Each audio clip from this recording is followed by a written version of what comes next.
অভিষেক ব্যানার্জির জনসভা রয়েছে সিপাহীপাড়া এলাকায়। আমরা এই মুহূর্তে রয়েছি সিপাহীপাড়া এলাকায়। দেখতে পাচ্ছেন দলীয় কর্মী সমর্থকদের কতটা জনসভা রয়েছে। এখনো যদিও মঞ্চে এসে পৌঁছেনি তৃণমূল কংগ্রেসের সভাপতি অভিষেক বন্দ্যোপাধ্যায়, শীঘ্রই হয়তো মঞ্চে আসবেন। অন্যান্য বক্তারা এই মুহূর্তে বক্তব্য রাখছেন মঞ্চে। আমরা বিস্তারিত তুলে ধরবো আমাদের প্রতিবেদনের মধ্য দিয়ে। দেখতে পাচ্ছেন ইতিমধ্যেই বিভিন্ন প্রান্ত থেকে, গ্রাম শহর কোনো বিভিন্ন প্রান্ত থেকে দলীয় কর্মী সমর্থকরা এই মুহূর্তে সিপাহীপাড়া এলাকায় জমায়েত হয়েছে।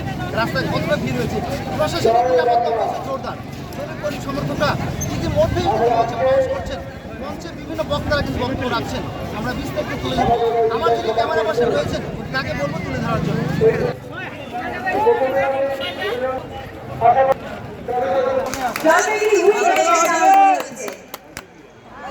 আর আজকে এখন এই যে নির্বাচন হবে, এই নির্বাচন শুধু একজন প্রার্থীর জন্য নয়, এটা একটা দল, টিএমসি পার্টি একটা দল, এবং তার সাথে দলটাই আমাদের জন্য একটা পরিবার। এটা একটা পরিবারের লড়াই, সাথে সাথে মানুষের অধিকার, মানুষের উন্নয়ন এবং মানুষের শান্তির জন্য লড়াই। তো আশা করবো আমরা সকলেই 23 তারিখে সকাল সকাল ভোট দিতে যাবেন জোড়াফুল চিহ্নে, এবং আমাদের জলপাইগুড়ির প্রার্থী কৃষ্ণদাস মহাশয়কে আপনারা